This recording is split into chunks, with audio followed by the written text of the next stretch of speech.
The base is dropped on the first match day edition of SDH in 2020. Atlanta United live tonight in Honduras against Motagua, CONCACAF Champions League opener, first leg of the round of 16. It's a 10 o'clock kick. We'll get into all the ways you can watch and listen as we go this morning. We'll preview the match for you.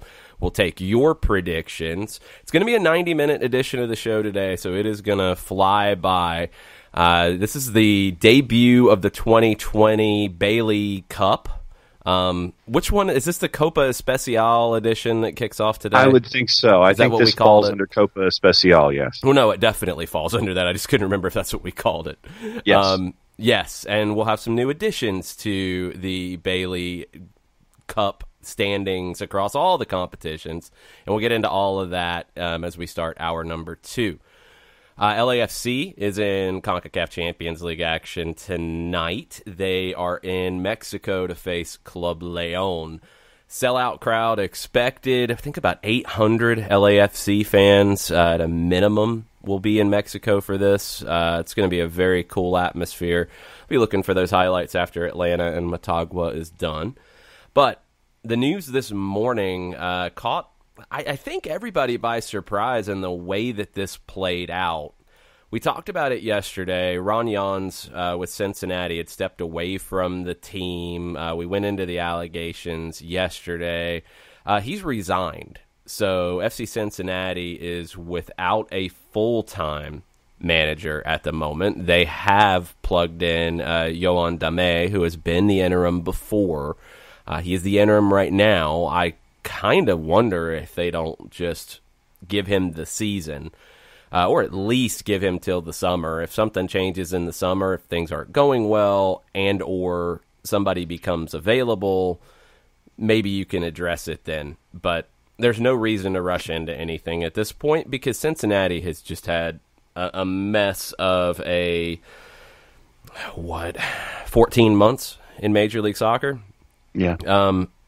What I want to say about the Jans thing, look, there's a lot of people on both sides of the Atlantic making a lot of assumptions about something that happened in the locker room, something that was behind closed doors, that the only people that were there were parts of the roster, and don't know if the whole team was there, don't know if part of the roster, nobody knows. Don't know how many people from the technical staff was there, don't know.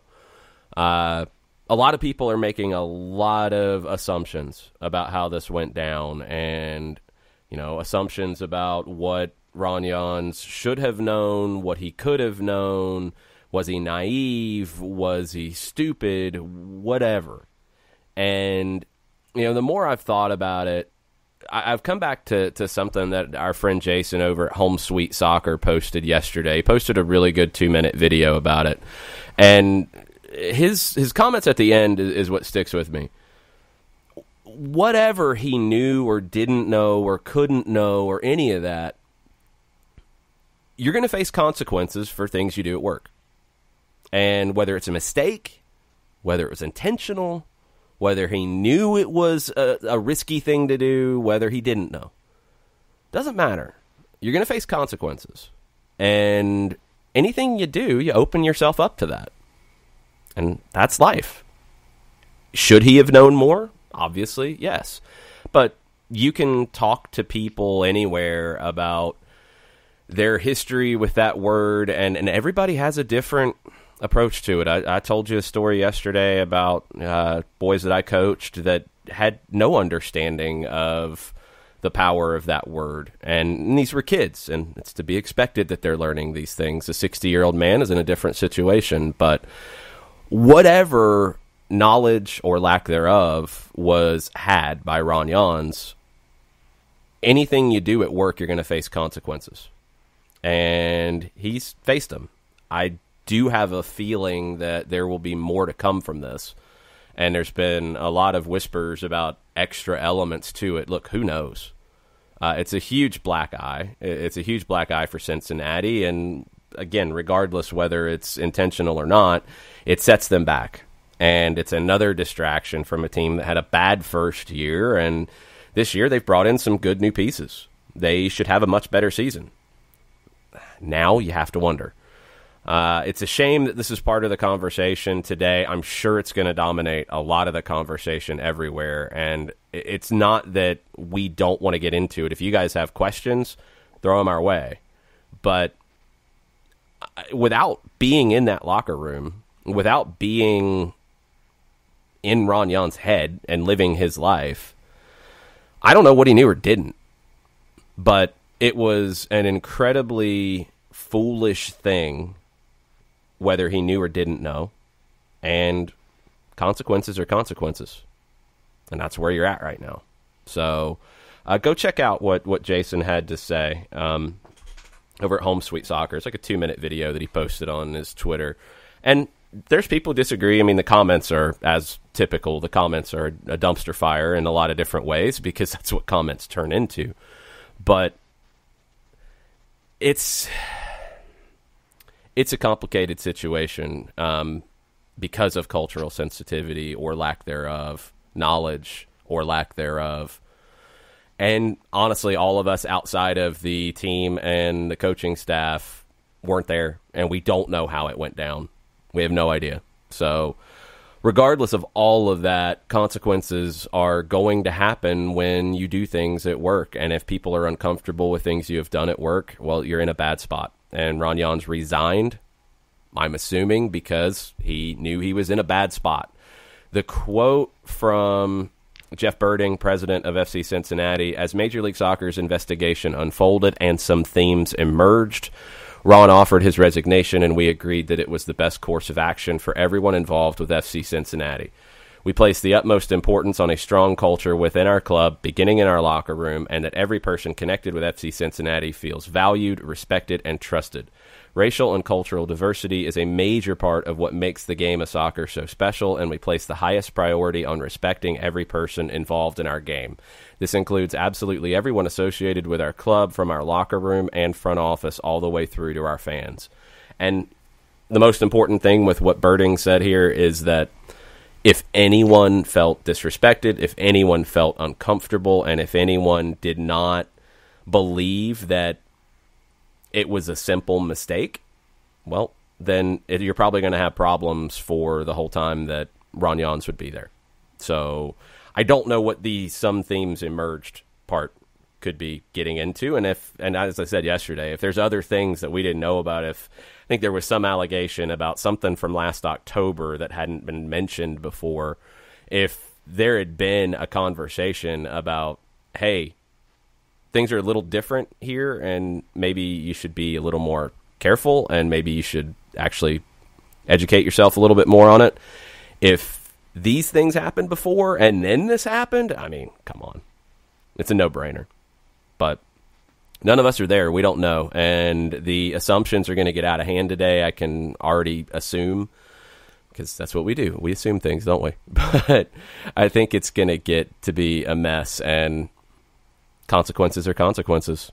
That's where you're at. So now Cincinnati's got to find a new manager or roll with Yohan Dame for as long as they feel like he can get results. And I wonder what the reaction's going to be. I mean, I wonder how the team's going to respond to this. Is this going to, if there were problems, well, this could be a lift. If there were not problems and there's a separation in the group because of anything going on, then maybe it gets worse. Who knows? But FC Cincinnati just stays in the news for the wrong reasons, and this is a big story today. Ron Jans resigning. I'm sure there will be more to come on it, and we will see if Jans makes a statement. We'll see if anything else comes out about it, and we'll see how things get handled from here. Ricky Ricardo, Daniel Price, Emery Russell have commented on it on the timeline. Just a couple of quick things. Yeah, Sam Stej. Let's hit those real quick. Okay. Ricky Ricardo, in regard to Ron Jans, I can't sit here and say what he believes, but if you're at work, you should know better. He's 60 years old. I doubt he has zero idea about what's going on, or that the word he used is at least controversial. He's clearly been in a locker room environment to hear it be sung and probably seeing who is singing it, so this was probably going to be the outcome. The one thing I would say about that with Ricky is he's been in an American locker room environment for a very limited period of time. It is different. I don't know. I've seen some things about the Netherlands and music, and people have said, like, that word's just not in our music. So, and then you get into different locker room cultures. That's a whole nother question. Daniel says, just as Cincinnati's future looked like it was trending positive, they course correction down into the bottom of the East. Big yikes out of me, folks. And Emery says, RIP to Cincinnati's season. It looked so promising up until a week ago. Now they basically have to start over roughly 10 days before the season starts. # Tuesday Thoughts. Yeah, it's an absolute setback for FC Cincinnati, and I don't know. I don't know. Without being in there, man, it's so hard to call these things, and I'm sure this is going to go into a million different directions. That's going to be... I hope it doesn't get nasty and ugly. I have a bad feeling it could. We'll see. We'll see what happens. But other bigger things in our world in soccer in Atlanta, with Atlanta United taking the field tonight. It's in San Pedro Sula. It's a 10 o'clock kickoff. And for people who are looking for information on how to watch, because this has come up a lot, there's a great resource online called Live Soccer TV. They will give you everywhere that a game is being broadcast, and they are very, very accurate. And they'll tell you basically, if it's available in the United States, how you can get it. So when you click on the game tonight, what comes up? You've got 2-day NA Extra. You've got Fox Soccer Plus. On streaming, your options, they list Fubo TV. And there is the stream available via Fox Soccer Plus on Fubo TV. I think there's a couple different packages that you can get to get Fox Soccer Plus. Now, I'm not a Fubo TV subscriber, so I don't know if it's available in the standard package. They have an International Sports Plus package listed here on Live Soccer TV that I would assume would have that. I know you can do a free trial of Fubo TV, but I don't know if you can do a free trial on Fox Soccer Plus, which would be in addition to Fubo TV's normal thing. So you're gonna have to figure that one out on your own.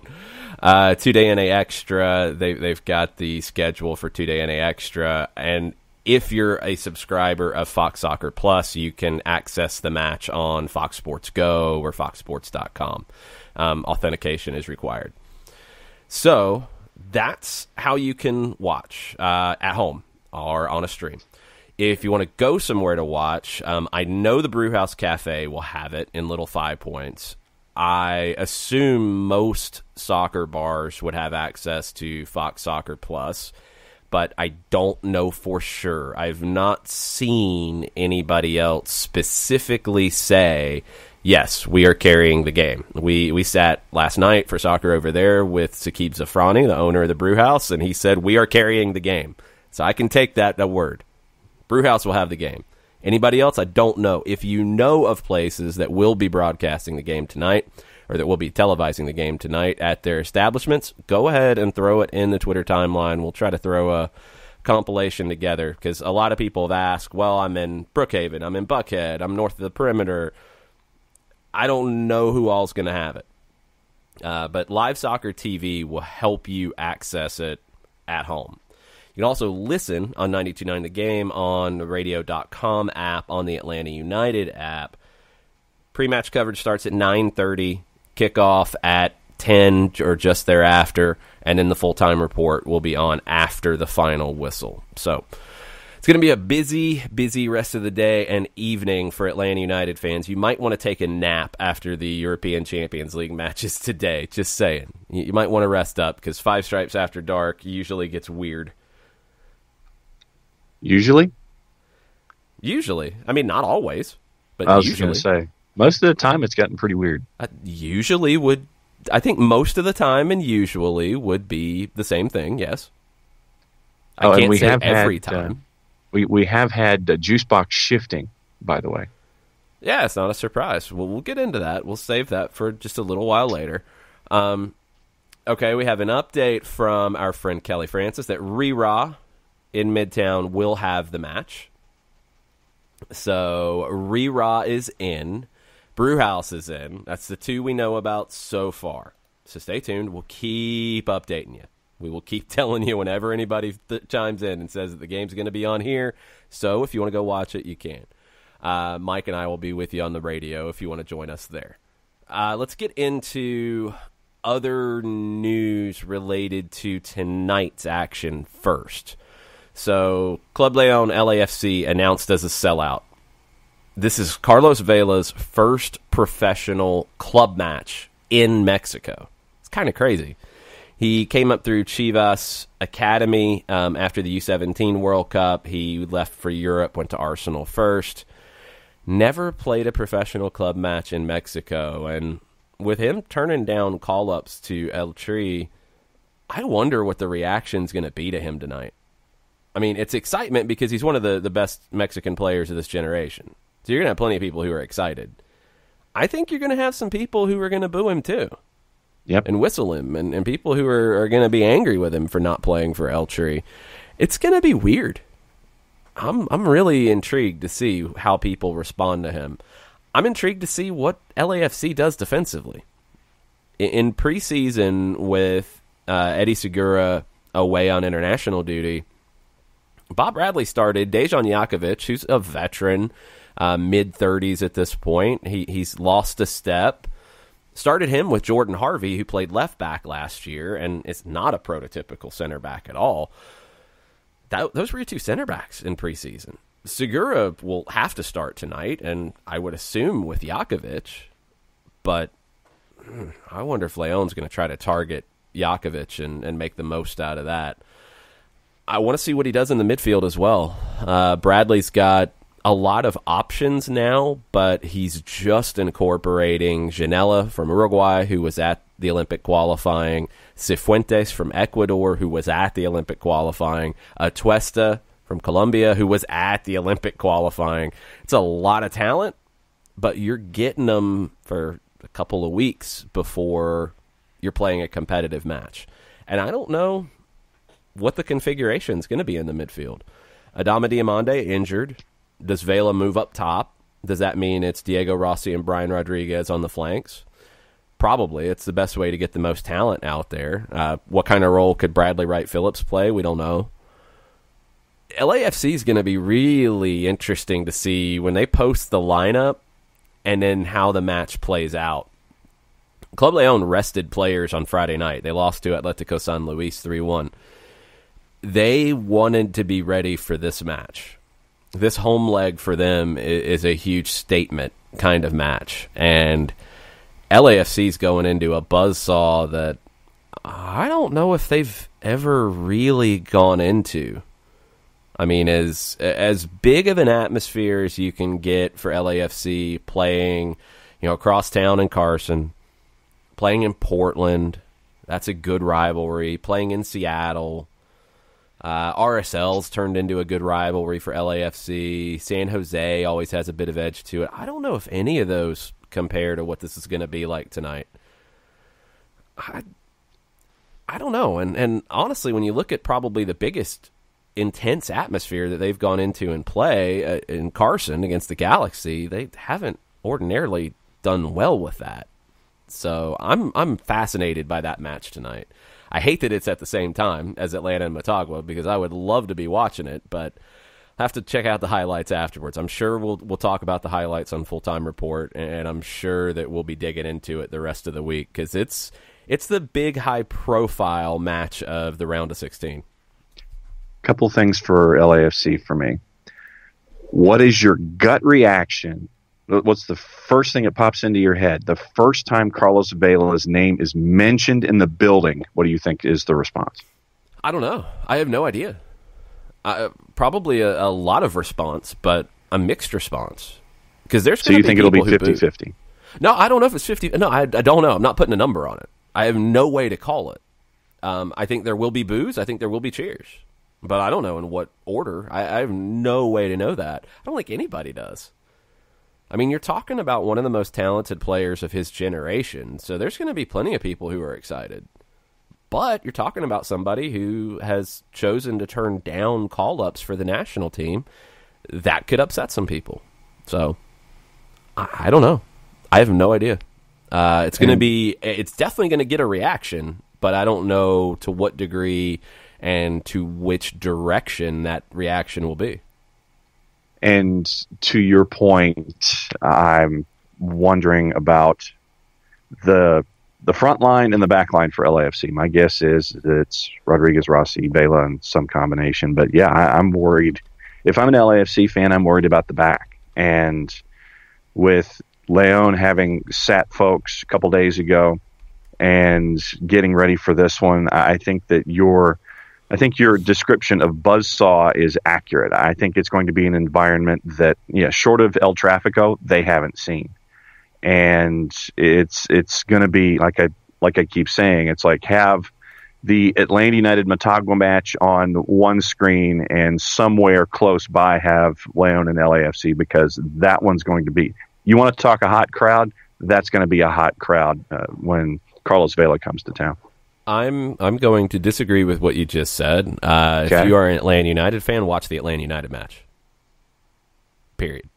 The other game's important. Watch the highlights. I wish I could watch them both. I can't.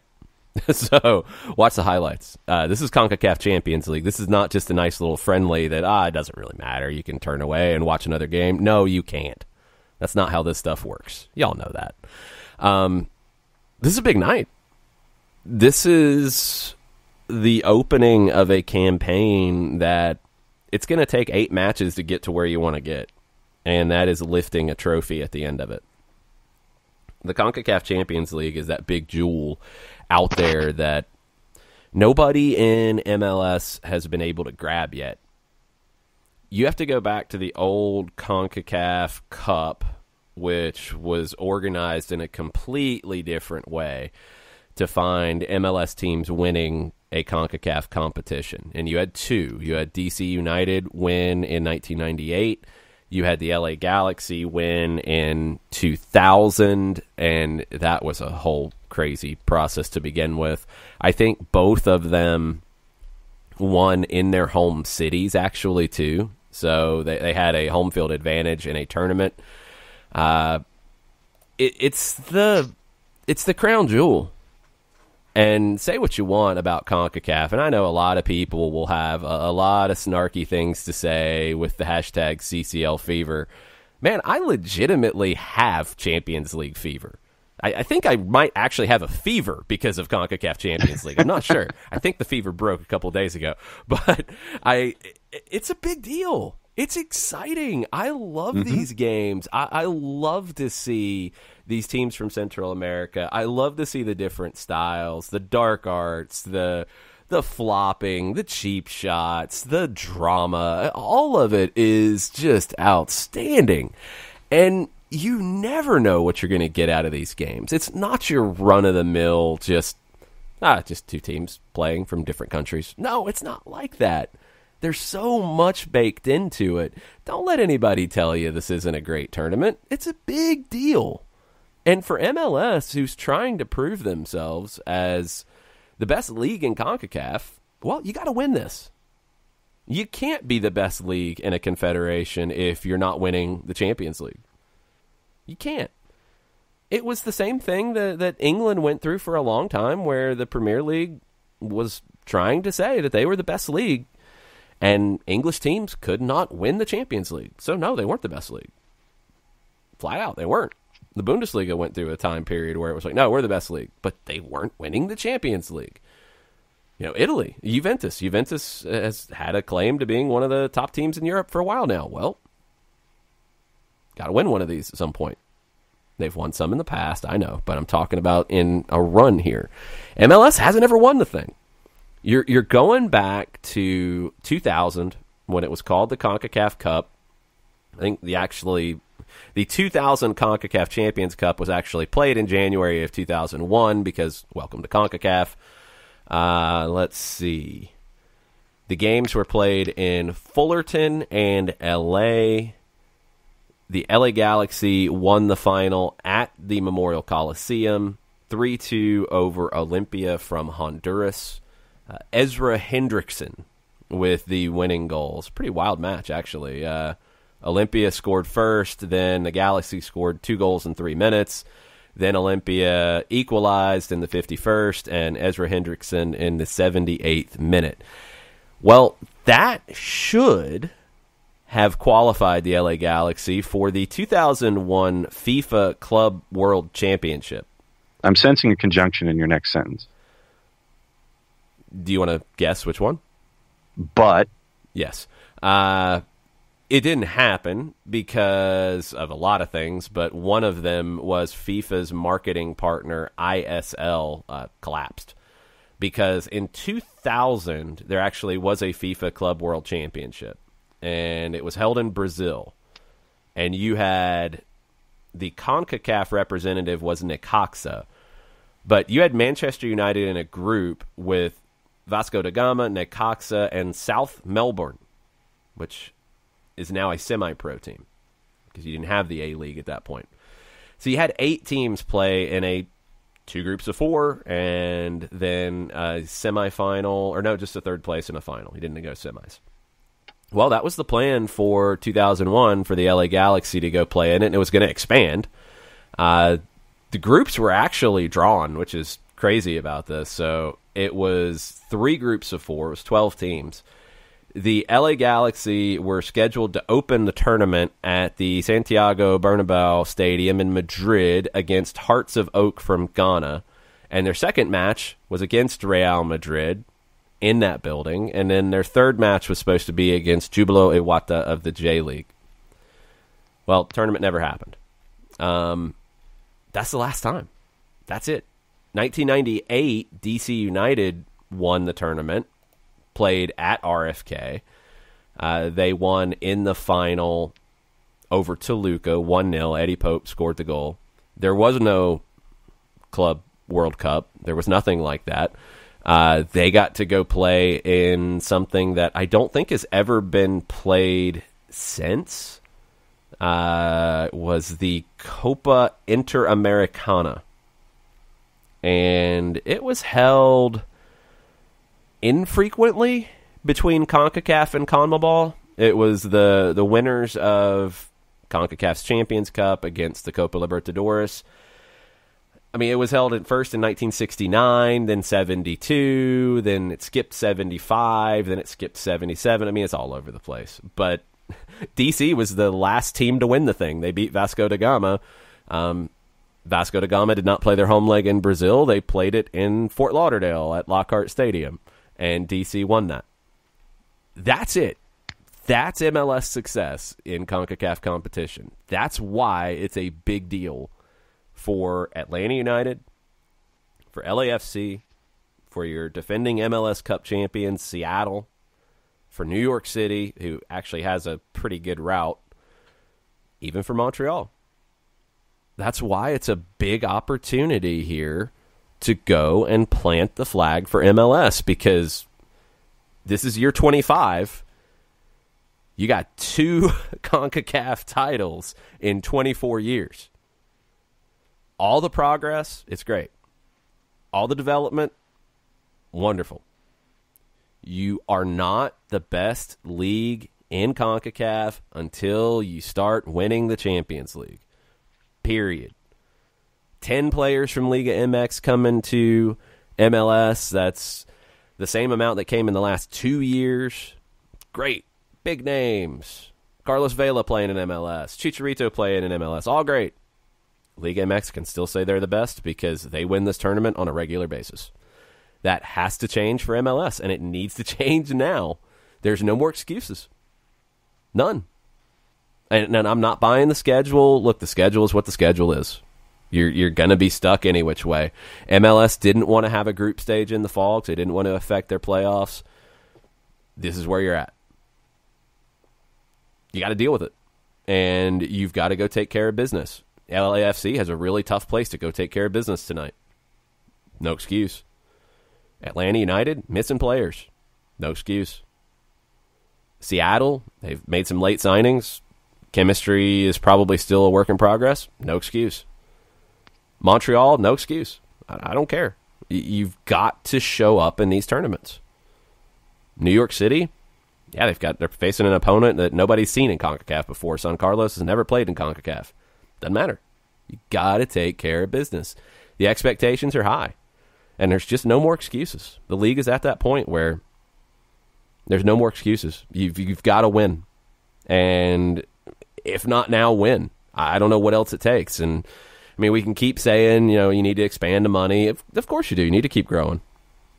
But look at the rosters. You should be able to compete. You're good enough to win this thing. Depth. Yeah, still, you're good enough to win these things. How many times do you see a team back into a tournament, win a tournament when they're not the best team? Well, it's only happened twice in 24 years, and it's never happened in this format. There's no more excuses. It's got to happen. So this is a big tournament. This is an important tournament. And if you're a fan of any of the clubs that are in it from MLS, as much as you want to watch another game going on, and it don't, watch your team, because these are big games. These are season-defining kind of games. And, yeah, it's unfortunate that it happens this way, but let's flip it over to Europe for a second. What has Ajax had to deal with for the majority of the last, 10, 20 years with the Champions League expansion? The Dutch champion doesn't go straight into the group stage. They have to go through qualifying. And that qualifying usually starts either right as the Dutch season starts or right before. So that's just what happens. It's not even that MLS is unique in this situation. It's just, this is how it goes. You've got to deal. And that's why I think for Atlanta, the preseason was very different this time around. I think it'll help them deal a whole lot more. Got to manage it tonight. I think all the MLS teams on the road in the first leg, they have to manage it. They have to give them give themselves an opportunity to win in the home leg. Sheba with a question this morning. Do you think we have a better roster going into CCL this year than we did last year? I'm trying to think of the direct comparisons. So last year, let's go back to the lineup in Herediano in Game 1 and compare to what we could see tonight. Okay, so February 21st, 2019, at the Estadio Eladio Rosabal Cordero, Atlanta United fielded a team in a 3-4-3 that looked like this. Brad Kazan in goal, same. Back line of 3, Leandro Gonzalez-Perez, Miles Robinson, Michael Parkhurst. Miles Robinson then was not the Miles Robinson that we knew at the end of the season. You have to remember that. Wingbacks, George Bello on the left, Julian Gressel on the right, 2 central midfielders, Jeff Larinowitz, Eric Remetti, front 3, same as now. Ezequiel Barco, Pity Martinez, Joseph Martinez. So you've got the same front 3, you've got the same goalkeeper. Back line will be completely different because it sounds like you're going to play in a 4. Central midfield, it could be that pairing. It could be Emerson Heineman instead of one of those. You could play 3 in the central midfield. If you're going to play 4 in the back, you could play with a number 10. There's a lot of different possibilities, but let's go with one, I think, decent possibility of how Atlanta United fields their team tonight. Left side, Anton Walks, 2 center backs. I've seen a lot of people put Franco Escobar as a center back. I think Doug Robertson had Franco Escobar as a center back. I'm fine with it. We just haven't seen it in a 4-man back line, and I kind of like the idea of playing him on the right. So I'm going to move it around. I don't know if this is how it plays out. Could be completely wrong, but it's one option tonight. I'm going to put Jeff Larinowitz paired up with Fernando Meza. So that with Escobar on the right. 3 central midfielders. And this is where I kind of wonder, if you go that route, it opens up a possibility to play Brooks Lennon as a right winger, which would give you the possibility to comfortably go to 3-4-3 if you want, if you think that's going to help you overplay Motagua in any parts of the field.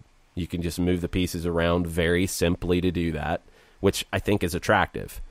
So that would mean you would be playing 2 central midfielders and probably Pity Martinez as a 10. So I'll roll with that. If Jeff's on the back line, I think a pairing of Eric Remedi and Emerson Hyndman is very possible. And then Barco on the left, Lennon on the right, Joseph as your forward. So 4-3-3 versus a 3-4-3 from last time. Is it better this time? Who's different? Escobar's in. Mesa's in. Lennon is in. Hyndman is in. Walks is in.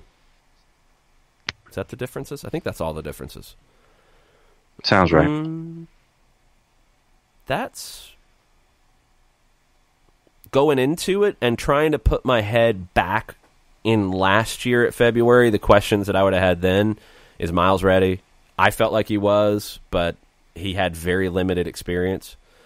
George Bello, again, I felt like he was. Very even more limited experience. I think the rest of it you felt pretty comfortable with. So there's probably more questions this year. But you don't have 2 players like Miles and Bello in the starting 11 that have not been playing significant first-team minutes. So that does kind of change the comparison a little bit. I think you could say that it's a little more steady this time. Is it better? I don't know. And it's just hard to say. Without Miles in there, no, it's maybe a little... It's easy to say it's not. I think it can be good enough. And that's the key. But there's not as many big questions because Walks is a seasoned professional. Lennon's a seasoned professional. Mesa, obviously, seasoned professional. Hyndman, seasoned professional. You don't have the question marks of Miles and Bello that you had last year at this time. And you have to consider that when you compare it. Now, the bench is different. Now, last year you did have Gordon Wild on the bench, who ended up not finishing the year with you. Breck Shea, Mikey Ambrose, Brandon Vasquez, Tito Villalba, Darlington Nagbe were on the bench. Remember, Nagbe missed part of the preseason, came in late, only played, I think he came on at the 45-minute mark in Herediano. So you had a better bench last time. I think that's definitely fair. But the lineup, I think, is probably a little more steady this time around. Lewis Martin on his hashtag Tuesday Thoughts says he'll be listening to Atlanta United streaming on 92.9, but he'll have the LAFC match on TV on mute. Okay. I'll take and and with me, you're also assuming that technology will function in my I know you can't make favor. technology function. It's not happening. El Mataflo says Leon has a really good squad. Players to look for: Angel Mena, Ismael Sosa, Chapo Montes, Pedro Aquino, and Joel Campbell. This is a tested squad that can post 3 goals in any given game. Campbell is out tonight. He has appendicitis. Oh. Yes. So no Joel Campbell tonight for Club Leon. That helps LAFC a bit. But Angel Mena is one of the top scorers in Mexico this season. They've been able to handle the loss of Macias, who was on loan from Chivas last year, who was their top scorer. I wondered if they'd be able to do that, but they've been scoring goals for fun this season. So they will be missing Campbell, but they have plenty of firepower up top. Old Swarthy is in this morning. Hey, hashtag Tuesday Thoughts. I'm going to be honest, and this is me talking Old Swarthy. Okay. Quote, I'm going to be honest. The CONCACAF broadcast deal has just made it exponentially harder and more expensive for people to be able to watch the games. Frustrated emoji. At least the Yahoo streams were free and easy to find. I will disagree in totality, but for this match, yes. Next week it's on FS1. I would assume that Atlanta Club America, if that happens, will be FS1 both ways. Right now, and this is the complication for a broadcaster like Fox, is you've got college basketball taking up a lot of your schedule on FS1. And when you have 2 games at the same time, like tonight, something's going to get bumped because you only have 2 channels to work with. You know, ESPN has ESPN, ESPN2, ESPNU, ESPN News, where they're throwing live games to. Fox only has 2, and then they have the Fox Soccer Plus deal.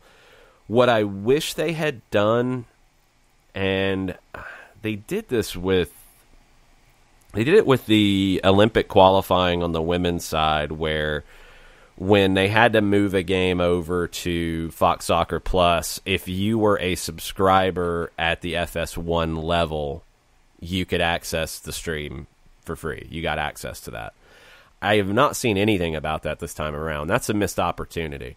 That would at least get you back, because most people have FS1.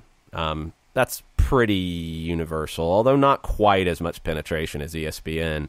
But that would at least get you back to where Yahoo was last year.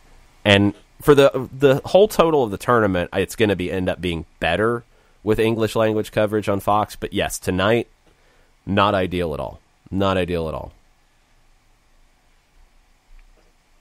Nathan Pugh hops in, and it is something other than Up the Reds, that is all. So this is what up, Soccer Down Here based. He says, kidnapping Jamaican Magic City and rum. Let's go CONCACAF. We'll see if that happens for Portmore United. Probably not. It's probably not going to go well for Portmore United as they open the tournament tonight against Cruz Azul. That's going to be a tough one. Portmore has not exactly been doing well in the Jamaican League. So let's actually check in on Portmore real quick.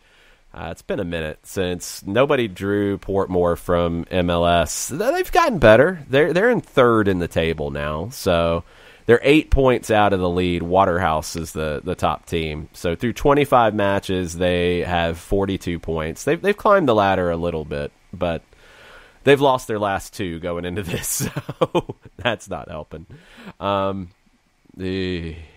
You want your juice box number for that one? Out. Sure. I think it's probably ugly. Portmore United plus 1,000. Yeah, it's ugly. Cruz Azul minus 450, and the draw option is plus 450. Yeah, you're putting like a really nasty juice box on the draw and hoping that the Jamaican rum gifts from Portmore United make Cruz Azul a little sluggish tonight. The over-under posted at 2.5. The over's at minus 167, and that is where we are right now. They don't have the individual goal scorers in this one as they do in others. Ooh. Cruz Azul should pretty much set themselves up to coast in the second leg tonight. I think they'll be just fine. And do you want the Leon number, or do you want to hold off on that one? Sure, go ahead. Since we're saving the Atlanta United number. We have had a lot of predictions, by the way, so it'll be a good second half hour. Yep. Leon minus 175 at home to win. Why did you say it like that? I thought it would have been maybe closer, maybe like a 150 or a 125. Why? I just, trying to come up stylistically and things like that. I know that Leon can score, but if LAFC turns it into a street fight and goes 3-2, 4-3, something like that would be... When has LAFC turned anything into a street fight? Good question. I'm just thinking that if LAFC wants to challenge and just turn it into a back and forth, then it could get a little hairy. But I think that I've had Leon winning this one. 175 for me, I thought might have been a little high. No, Leon's third in the table right now in Mexico, and they would have been higher if they had fielded their first team on Friday night. So, they lost that. Club America won their match on the weekend, so they passed them. And Pumas, who's not in CONCACAF Champions League, won a wild one with Toluca. So, they were in first place before the weekend. This is not just a run-of-the-mill team. It's been a top team in Mexico over the last couple of years. Now, Leon should be a comfortable favorite. And the concerns that I have for LAFC are defense, and that's not good when you have a team like Leon who can put the ball in the back of the net with great regularity. 14 goals in 6 matches. So I had Leon getting at least 2, if not 3, and the only way that I thought that LAFC could get anything close to a draw here would be to try to match them and go up and down all night. LAFC is at plus 425 to win, and then the draw is at plus 280. I probably wouldn't touch this one at all. Nope. If I did, I'd lean to the draw with a wild card juice box of some crazy mismatched sets of fruit. Pomegranate acai or something like that. Whatever you want to throw there. It would not be something I value. Maybe it turns into a wild draw, but I think Leon wins it. LAFC needs a goal, and they need to be as comfortable defensively as they can, which has never been their strong suit. And now they don't really have a set defense, so it's going to be even more difficult. Yep. Last night when we were at the brew house with their 9,852 televisions, we only had juice box purveyor numbers on half of the matchups. We now have them on six of the 8. Well, they've caught up, so that's good. 2 of the ones they still have not touched. Saprissa, Montreal. Saprissa is at plus 130 to win. Montreal's at plus 162. The draw is at plus 230. Comunicaciones and Club America. Club America minus 200 to win. Comunicaciones is at plus 450. The draw is at plus 300. Olympia and Seattle. Olympia is at plus 175. Seattle is at plus 137. The draw is at plus 230. I like that Olympia number. I would lean on that one. I think Olympia can win the first leg.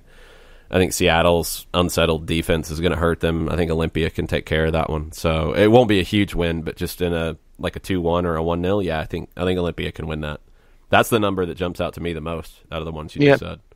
Daniel Price says, you just gave me who while working, so half listening a bit. I heard Campbell and appendicitis and about had a fit.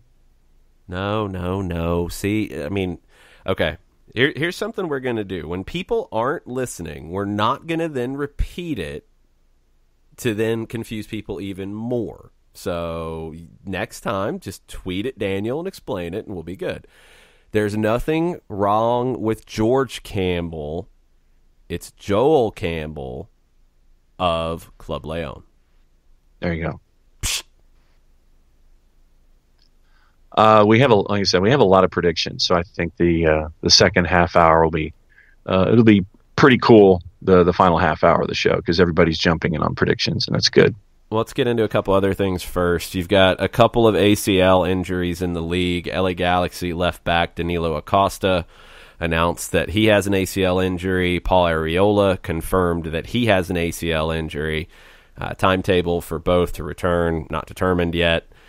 Problem for both. The Galaxy have added another left back, so at least they've got cover.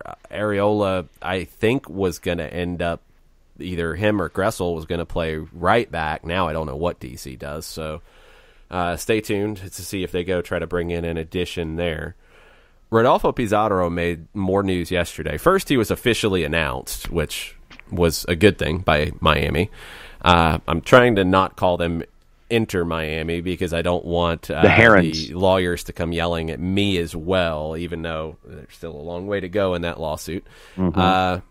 Rodolfo Pizarro spoke with Today NA, and he said he talked to Matias Almeida, who he played for at Chivas, talked to Tata Martino, who he's played for with the Mexican national team, before making the move. Martino said the league was at the same level as Liga MX. Now, Hercules Gomez tweeted out and said that Tata's going to get torn up by the Mexican media for saying that. Is it true? I think it is, but you can't really claim it until you win a CONCACAF Champions League. It goes back to why tonight's important. But yeah, I think overall it's pretty comparable. I think the moves this offseason have shown you that. I think it's pretty comparable. But winning trophies is winning trophies. And a Campeones Cup is great. It's one game. It was in Atlanta. It was a marker thrown down, absolutely. But it's not the Champions League. That changes it. So, same level, yeah, I think that's a fair statement. And if the Mexican media doesn't like it, well, they can take that up with Tata Martino, and they probably will.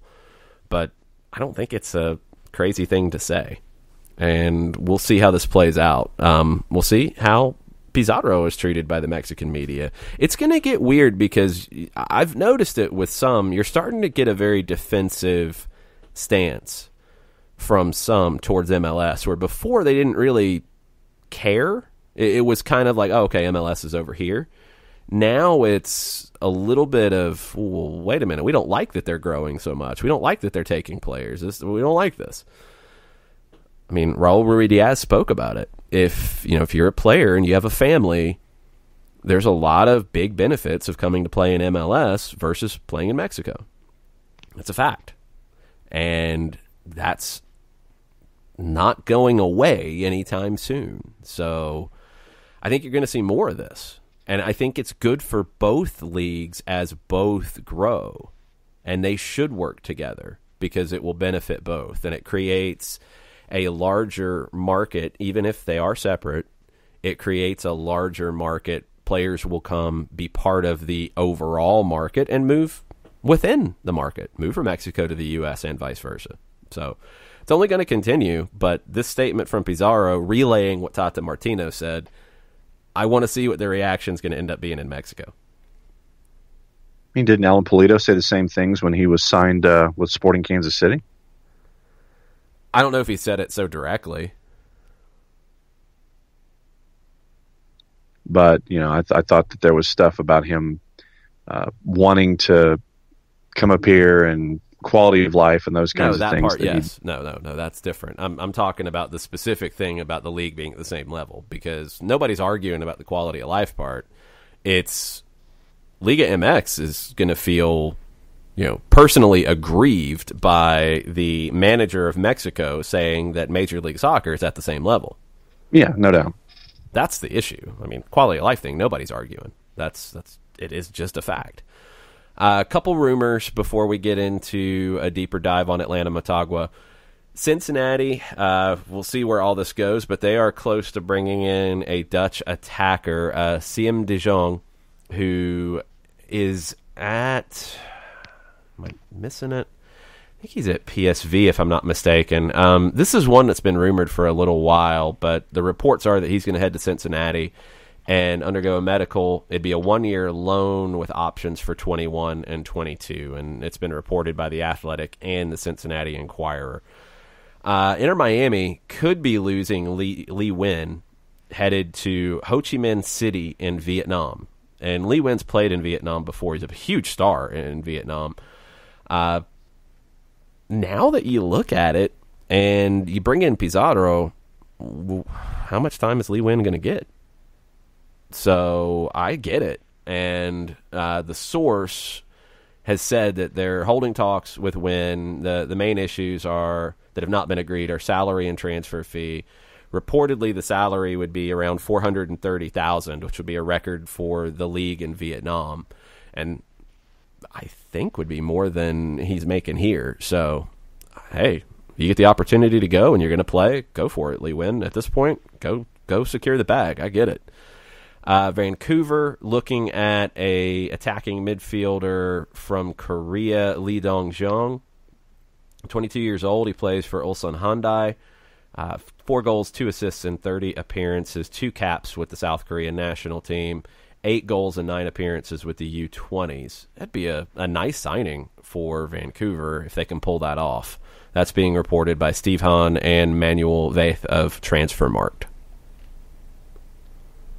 Five Stripes fan, kind of getting into our CONCACAF Champions League discussion for tonight, wants to know how the CCL is seeded, and more specifically why the MLS clubs always seem to play away legs first. Well, you want the home leg second, so that's a good thing. The Mexican clubs and the American clubs are seeded higher than the Central American and the Caribbean clubs. So the higher seed gets to host the second leg. That's typical. So that's why that plays out the way it does. And that looks like we're all caught up on stuff leading into other than predictions and things like that. It looks like we're caught up on Twitter. All right, we're just going to roll through and not take a break since we're going 90 minutes. So we will keep rolling. We're not even going to do a halftime, folks. We're going to keep moving.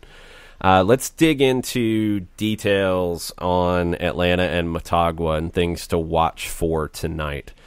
Have not seen an update on Motagua's 2 injury scares, and I am checking as I am talking to see if anything has changed on Juan Pablo Montes, their center back, their captain, and Rubilio Castillo, their all-time leading scorer and a forward. Both were stretchered off on Saturday in the match against Real España.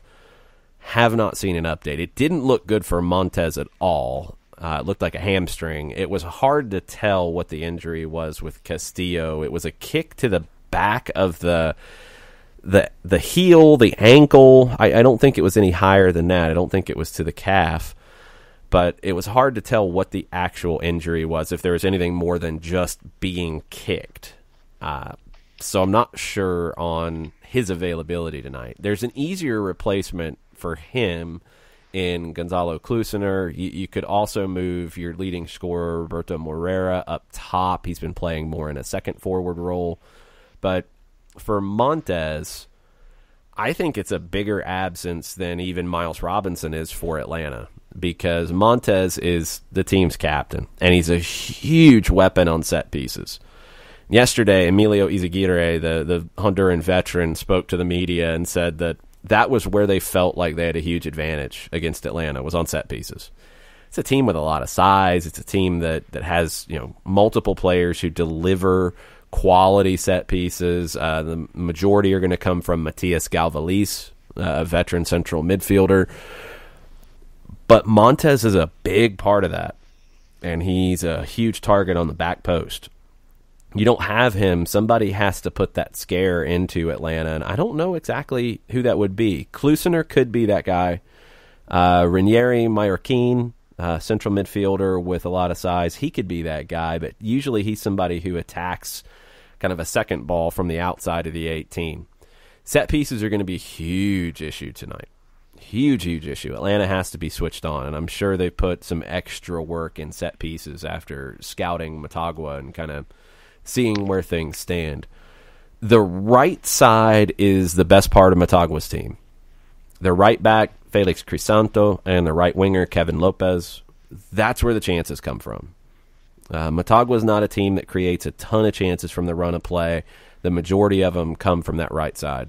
Lopez primarily, but Crisanto, when he overlaps, he can cause problems.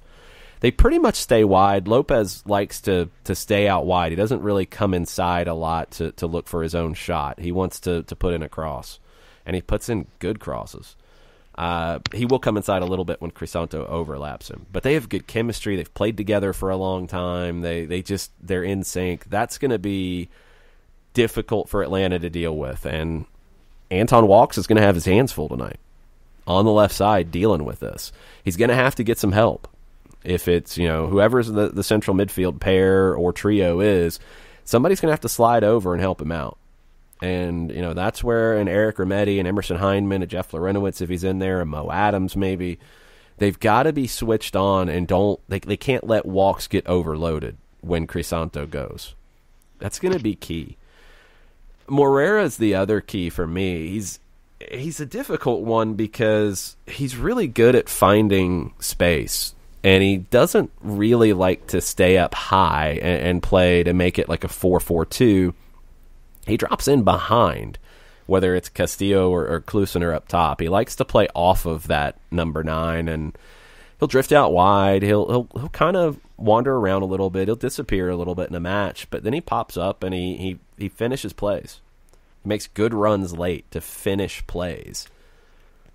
He's a dangerous one.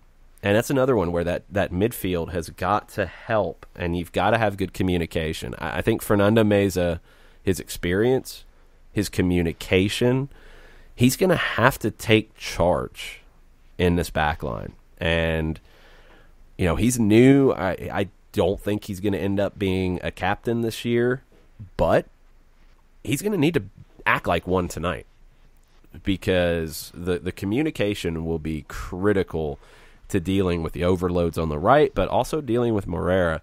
He's their top scorer right now, and he's just in a really good run of form since the start of the Apertura last year. 14 goals in his last 24 matches. Some of them are from the penalty spot, some of them are from the set pieces, but Morera is just so good at finding space. You've got to try to deny that. I think another thing Atlanta can do to make life difficult for Motagua is deny passes from the back line into Galvalis. If it's Mallorquin on the ball in the midfield, you're okay with that. You can press him. You can cause a turnover there. He's not as comfortable on the ball. Galvalis is. You don't want the ball to be funneled over to the right either. You want to try to cut that off.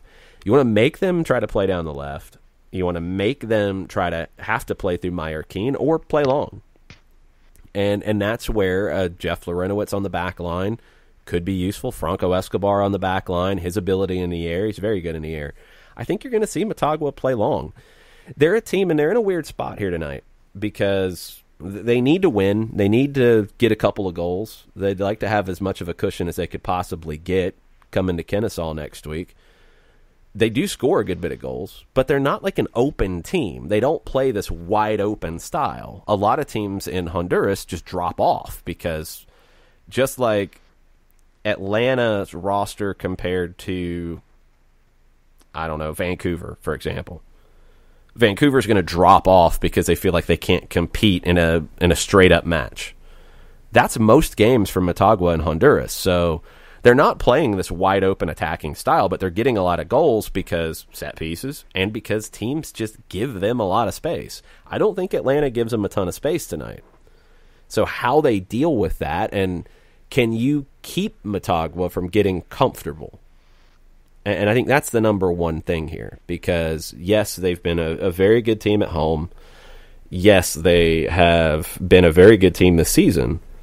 But in the games I've watched, and I've watched all of a couple of matches and parts of a couple more, they've struggled when they get pressed. I think it's just a lack of familiarity with it. So if Atlanta gets Joseph, Pitti, Barco, or throw Lennon into that, chasing, harassing the back line, making them have to play out of the back or concede possession and play it long, I think Atlanta's in a really good spot tonight. I think it's a tough matchup for Motagua. I really do, and I'm curious to see how they play it. Do they just kind of sit back and look for their opportunities on set pieces and play a safe, kind of cagey game and keep it tight? I don't think they're a team that's really comfortable to open up. I don't know. I don't know what their approach is going to be. For Atlanta, I think you do want to see a little bit of what Motagua's going to do, but I think it's going to be the things that they've talked about all preseason. If you can play fast, if you can accelerate the pace of the match, Motagua will struggle. If you can press, you will cause turnovers. And you've got to create more opportunities and finish opportunities. That simple. Defensively, I do think that they've been pretty good defensively in preseason, and even when the faces have changed a bit, they've still been good defensively. I think the ideas of how they want to defend are strong. Now, the question is if you start in a four-man back line tonight, you haven't played in it as much. I'm sure you've trained in it. I'm sure this was the idea after Tuesday with Miles Robinson's injury, so you'll be prepared. But how comfortable are you there? Because you just don't have as much experience in it this year, and you're going to have different faces in it. And I'm really curious to see what the lineup is. I'm really curious to see if he fields an 11 that when you look at the list of the 11, you don't know if it's going to be 3-4-3 or 4-3-3. I kind of think that's going to be the case because I think you want that flexibility that if Motagua only plays with one up top, cool, you can play with two center backs, you've got somebody free, you're good. If Morera steps up higher and if Motagua decides to play direct, well, maybe you go to three in the back, so you have one free. You mark the two forwards. Meza might be more of like a sweeper kind of role, drop off, clean things up. It's easy to shift around with the versatility of the players that I think you can field tonight. So there's a lot of questions, and some of that's down to the injuries on both sides. Some of that's with just the unknown of playing a team like Motagua and being your first competitive match. But I think Atlanta can go in here and handle the match. They don't have to win, and that a win doesn't necessarily guarantee anything, although it puts you in a great position in the second leg at home, because I don't think Motagua will travel as well. I don't think they'll play as well in Kennesaw as they can tonight. A loss doesn't put you out of it. It's all about kind of how it goes. It's going to be an interesting one to judge. I think people are looking for a certain level of quality, and I think people are looking for a certain kind of result. I'm looking a little more at the result than the quality tonight. The result is critical for me, and I'd love it if you get there in style. I'd love it if you score 3 goals, and they're beautiful goals. Combination play with Barco, Pitti, and Joseph. That would be amazing. Don't know if I can count on that. If you get a goal, you're good. If you keep Motagua to 2 or less, good. If you keep them off the board for as long as possible, great, because I think they'll get frustrated. You can't give up the early goal. That's the key for me. That is the number one thing for Atlanta tonight. You cannot concede an early goal like you did last year. You cannot give them a goal in the first 10 minutes like you did last time. You can't do that, because then they will grow into this game, and you don't want that to happen. You want them to start doubting themselves, because everybody knows the values of these teams. Everybody knows. It's been all over Honduran media. These players for Motagua know they're facing a bigger team. Atlanta United's more of an equipazo, a big club this year than they were last year. So there is that fear. But if you're standing up to the Giant and you're toe-to-toe with them, and then you get an early goal, well, you're going to start to feel like a Giant too, aren't you? So you can't give up the early goal if you're Atlanta. You've got to frustrate Motagua early.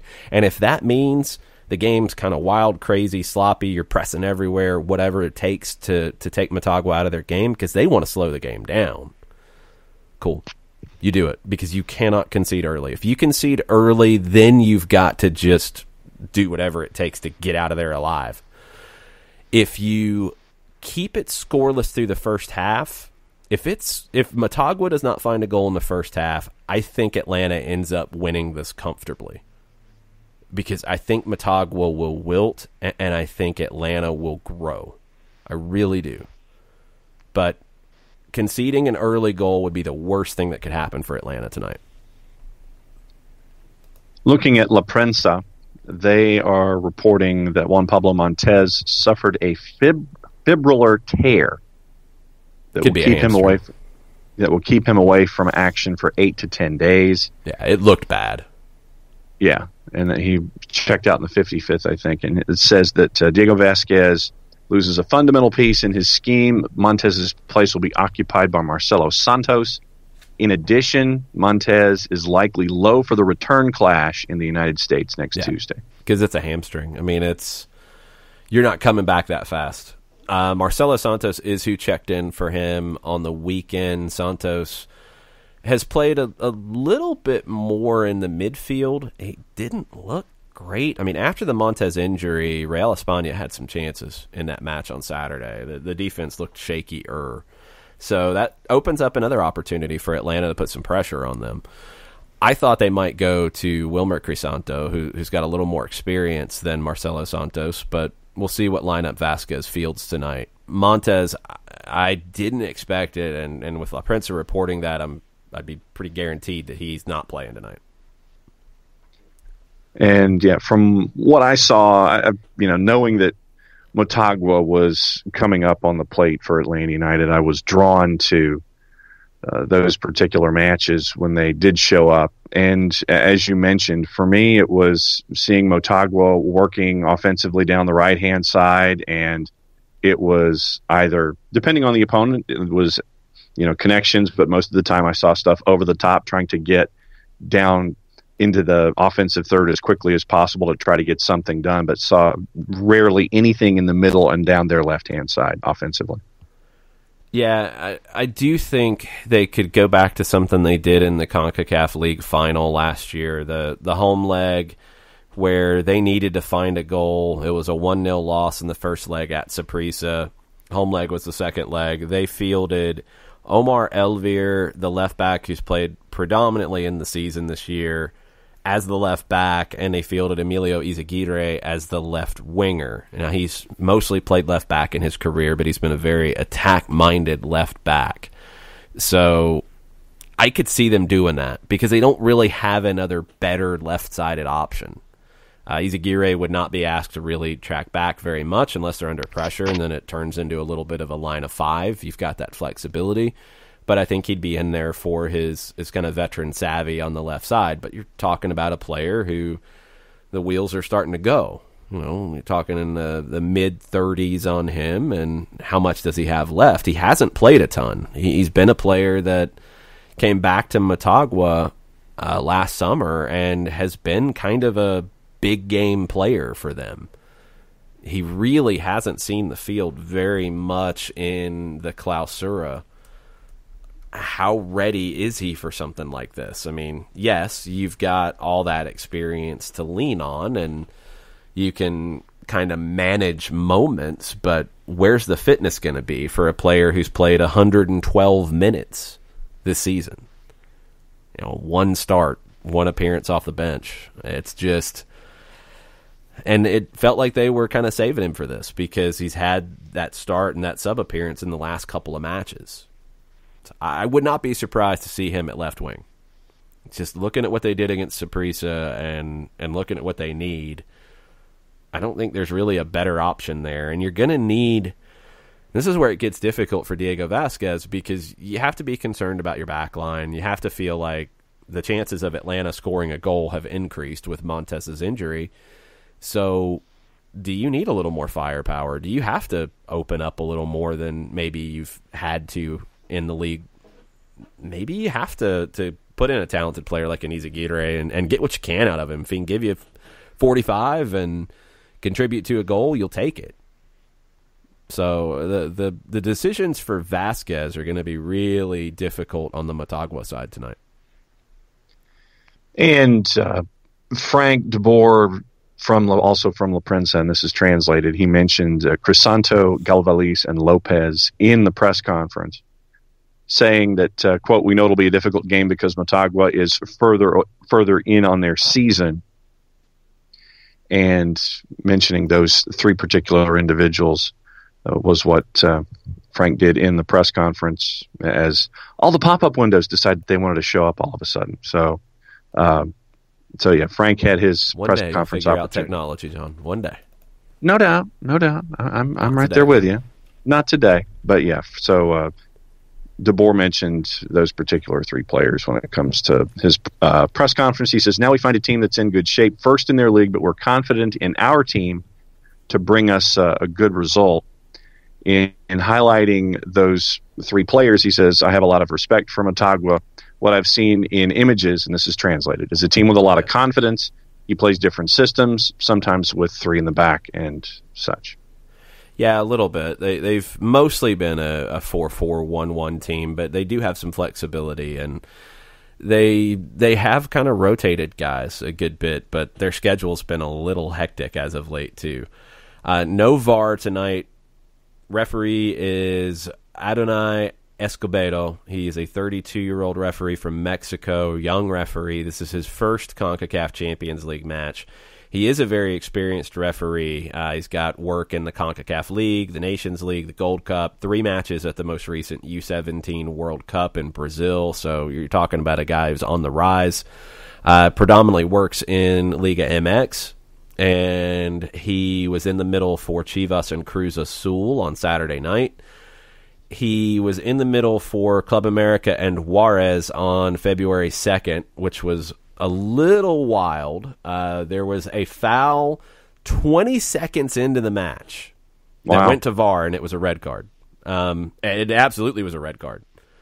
I don't know. It was a little hard to tell if he wanted to give a red and wanted to wait to go to VAR to confirm it for a foul that quick. I mean, it was literally kickoff, bomb down into the right corner, studs up tackle on the ankle. That was horrendous. It was wild. But he went to the red on a tackle that was a red card, even if it was 20 seconds in. Of course, the game got kind of crazy after that. There were 4 first-half yellow cards, 1 more late. So he will throw the cards. January 18th, Atlas and Puebla, 6 yellow cards in total. Additionally, a red card for a second yellow in the 62nd minute. He will throw cards to manage it, and he's not afraid of big moments. I think that quick red card is a prime example of that. So he's young, but he's got a ton of experience, and this is his first Champions League match. And last quote from Frank before another pop-up window for a car or a university that I can't afford comes up. From La Prensa, draw will be very good for us, but it depends on how the game goes. And this is translated. If I play much better than them, but if not, and if you ask me now, a draw would be a good result for us to have our advantage at home. Of course it would. Yep. That's exactly where you're at. So there's Frank's words. Yes. Let's move on to predictions. So the Bailey Daily poll is back. And it has a website now, I think. Yeah, it does. Josh has been doing some work in the off-season. It now has its own website. Are you going to give the website? I have to find that particular tweet. All right, I figured you might have had it. It is jbailey86.com/SDH Bailey Cup. Man, well done. Failing the test on a Champions League. You're going to have to take a nap before Fighting technology here, sir. Oh, you're going to need to take a nap. You're out of control this morning. It's the caffeine thing. All right, so tonight it's part of the Copa Especial, so cup competitions. CONCACAF and the Open Cup go into this. It is being expanded this year. Now, Josh Bailey did not know this. He's going to have to create a couple extra tabs because our contributors to SDH Nation this season will be joining in. Jessica Charman, who does not have a prediction yet, although she is sick and might be at the doctor right now. So she gets a pass for now. We'll add her prediction when it is made. So, Jess, if you're listening, you can tweet that prediction at Soccer Down Here and go public with it. Kelly Francis is part of the Bailey Daily Cup this time around, and she has gone 1-1 with her prediction. Late Pity Martinez goal, even a little detail. Okay. Doug Robertson is on vacation, and we were not going to pull him away from vacation. He has come in with his prediction via text, which... You know, a lot of times Doug yells at people when they do this, but he is doing it this time, and it is accepted for Doug to be able to do this. As I go back into my texts and I pull up the score, 1-1. It's a 1-1 draw from Doug Robertson as well. So 2 1-1 draws on the board. Also, the Soccer Over There and Crumpets and Espresso crew, they chime in on this as well. Josh, you're going to have a lot of tabs. I'm sorry. Yes. Let's scroll back through where these guys gave their predictions last And we know what Nick night. did. Well, you're yelling at it like it's this crazy thing, except everybody's picked 1-1, including Nick. So Nick why is it pick so 1-1? bad? I thought he was going to go and have a nattering nabob of negativism selection. Wah. He picked a 1-1. Jarrett goes 2-1 win. He says early goal against the run of play with raw speed, give up an equalizer on a set piece, hit on a counter as the hosts are pushing for a second goal. So 3 1-1s, a 2-1 win from Jarrett. What are you thinking, John? I'm going to go with the 2-1 win Atlanta United as well. Okay, why? I just think, much like Jared, I think they get one early. I think that Motagua feels like they have to try to do things faster than they wanted to, and then they come back just before the half off a set piece to tie it at 1. And then let's go second half goal Joseph. So I'll say Barco in the first half. Equalizer on a set piece. 55th minute, I'll say Joseph makes it 2-1 in run of play, and Atlanta United gets out of there with a 2-1 win. I am going to go with a 2-2 draw. I'm going full 5 stripes after dark. Okay. I'm going chaos. I'm going wild things happening in this match. I am going with Motagua getting the early goal that I am terrified of and Atlanta getting a goal to equalize, Motagua getting a goal early in the second half on a set piece to take it to 2-1, and Motagua trying to hold the 2-1, and big time, big moment, Franco Escobar with a late equalizer. So the Joker comes in late. Yes, that is my prediction. 2-2 draw, and I would be ecstatic with a 2-2 draw. A 2-1 loss, I wouldn't even be completely upset about. It's all about managing it. You get a goal, good. And everybody's picked a goal for Atlanta here. What are the peeps out there listening saying with their predictions? We'll run through them here in the final 8 minutes. Ricky Ricardo is predicting a 1-1 score. PT getting on the board. Let's see. And by the way, folks, if you want to do the public poll, go to @JBailey86 on the Twitters. He has his standard Atlanta wins by 2, Atlanta wins by 2 or more, Atlanta wins by 1, draw or loss. Josh has a 2-2 draw as well. ATL UTD fan number 1, his first prediction on 2020 for Atlanta United, going with a 2-1 win for Atlanta United. PT and Joseph with the goals. Hashtag SCCL 2020. Hashtag Unite and Conquer. Hashtag the gold standard. Mr. Green, the 919 Falcoholic, a 1-1 draw. Motagua draws first blood in the first 20 minutes, parks the bus, gets caught sleeping in the second half. PT scores on a golazo in the 84th. And Daniel Price has gone nuts and has predicted all 3 matches tonight from CONCACAF Champions League. He has 2-0 Atlanta United over Motagua, a howler from PT to open the account, another from Joseph heading it into the net from a great cross from Brooks Lennon. He's predicting LAFC beating Leon 4-3. Ooh. It's hectic. It's sporadic. The lack of a defense leaves LAFC vulnerable. Crazy match, fast pace. And then for his third one, he had Cruz Azul thumping Portmore by the score of 3-0. Let's see. Shiva is predicting a 1-0 loss, and I'm totally fine with that as long as we come out with no injuries. I'm not freaking out about that. Percy says 4-1 Atlanta. Barco with the brace. This is what's so funny. Percy might have been leading the negativity campaign. And he goes 4-1. The conductor of the negativity train? I think so. Maybe I'm assigning some things to Percy that are inaccurate, and if I am Percy, I completely apologize. But I did not expect a 4-1 win out of Percy at all. Kefsey on Tuesday Thoughts. Our team, we'll get him a conductor hat. Our team is 2,000 plus miles away. We've got a full season ahead of us. It's dark and rainy, and tomorrow we'll be wearing sunglasses. So Kefsey, hit it. At Soccer Down Here, I'll take a rain day in a cup competition every time. 3-2 Atlanta over Motagua. So definitely extra credit for Kefsey for the Blues Brothers reference. Yes. And 4-card Ahmed agrees with you. It is hashtag 5 Stripes After Dark Madness, but 3-3 from 4-card Ahmed. I'll take that too. I might not have a voice at the end of it, but I will take that. Okay. So there's a couple things that have popped up as we finish. We got 5 minutes left before I got to go and start heading to an airport. So right. Ron Jans has issued a statement from Cincinnati, and Pat Brennan, who has been all over this from the Cincinnati Enquirer, has it. I really want to thank everyone at FC Cincinnati. I had a really great time in Cincinnati and with the club, with the staff, players, owners, and fans, especially the fans.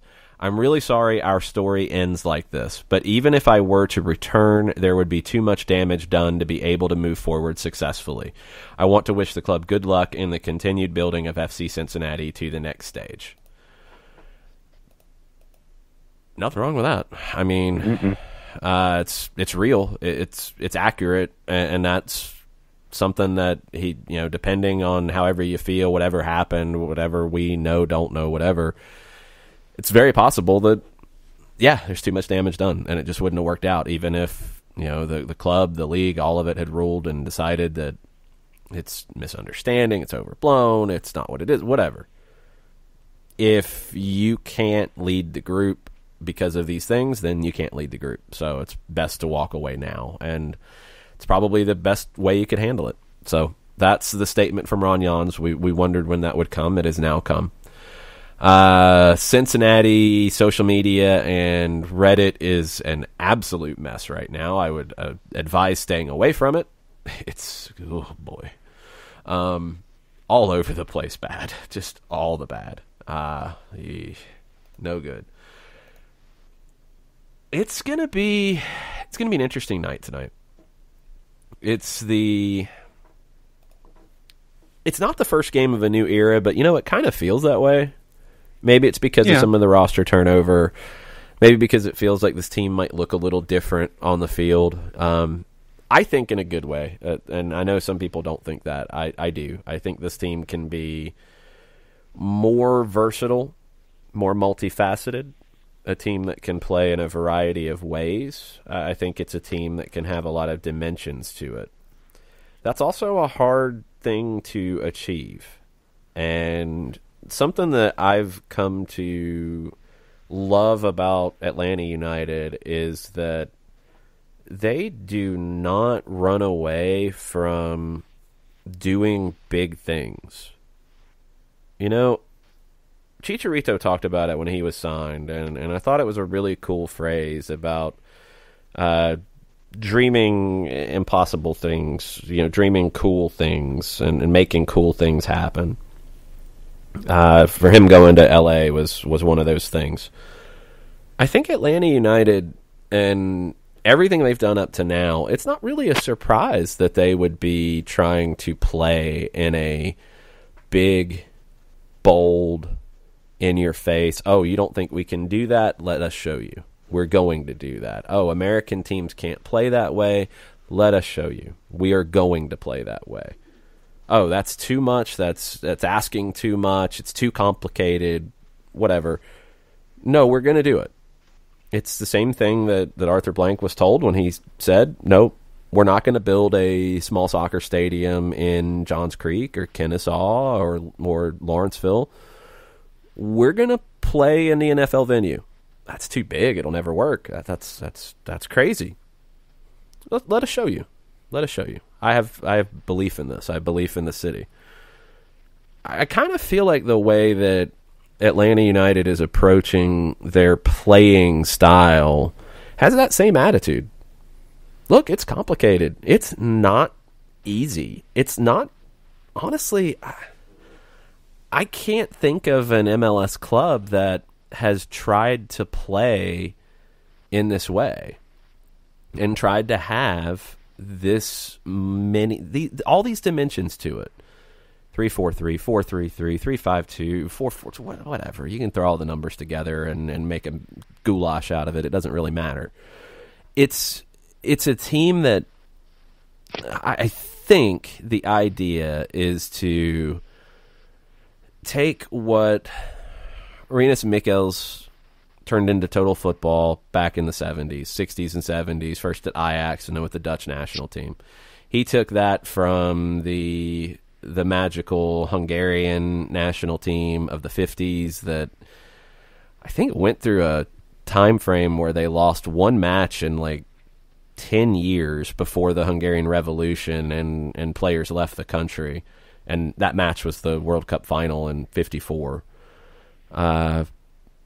Beat England twice bad. I mean, dominated them at Wembley and then beat them in Hungary like 7-1 or something. It was just bad. And they played in a way that nobody had seen before. Rinus Michels took that, combined it with, his thoughts on the game and created total football. Then Johan Cruyff played in that, added his elements, his thoughts to it. First at Ajax, then at Barcelona, and took it to another level. Pep Guardiola played in that, took it to another level. I think that's the idea, and yeah, that's audacious. That's a big thing that, hey, when people shoot for the stars like that, they miss sometimes. And that could happen. But this is a team that's not coming in and saying, well, we're not good enough to play in this way. It's too complicated. Our players can't pick it up. It's asking too much. They're expecting a lot. And they're giving all the resources to try to accomplish it. It's a fascinating thing to watch, and just what I hope is that people watch it with an open mind. Yes, it's different. It is not your traditional MLS team. It is not a basic, rigid 4-4-2 or 4-2-3-1. It's got a lot of layers to it. It's got a lot of relationships built into it, and when it's not clicking, it can look very disjointed. But when it is clicking, it can be beautiful and just like a tank rolling over an opponent. And that's what I hope we see tonight. I don't know if we'll see that for 90 minutes, but I hope we get some periods where that tank comes out and just steamrolls Motagua to a point they can't get the ball, they get frustrated, they can't get into the game. That's what I'm hoping for, and I'm excited to see a team in 2020 that is pushing the envelope of what a team playing in the United States can be. And yeah, it's asking a lot of questions, and it's making people, I think, look at the way that they look at how a team plays a little bit. And I hope that people are open-minded about it, and I hope it's successful. And the hallmark of a good coach, I hope that if it's not as successful as you'd like to see it be, adjustments are made to get the most success that you can, because that's part of the job. You have to adjust. You have to win, first off. But I like that they're trying to win in an incredibly bold way. We'll see where it goes. Tonight's the first step. It's going to be a lot of fun. It's going to be a fun one to call tonight. We'll be on 92.9 The Game, 9:30 for the Five Stripes Countdown. Kickoff will be just after 10. Full-time report will follow the match. You'll be able to watch on Fox Soccer Plus. You'll be able to watch on Today NA Extra. We know you'll be able to watch at the Brewhouse Cafe. We know you'll be able to watch at Re-Raw in Midtown. LiveSoccerTV.com has all your instructions on setting up a free trial of Fubo TV and what you need to do to make sure you can watch it from home.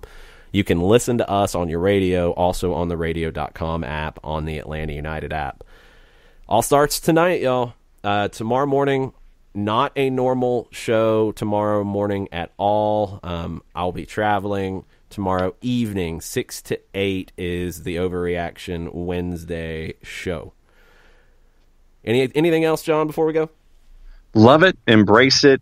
It's the first match of a very busy season for Atlanta United. Get the fever. This is going to be fun. It's going to be a great statement for Atlanta United as a club as they go forward. So dig it tonight. Enjoy it. And everybody have fun. Mucho plata, y'all.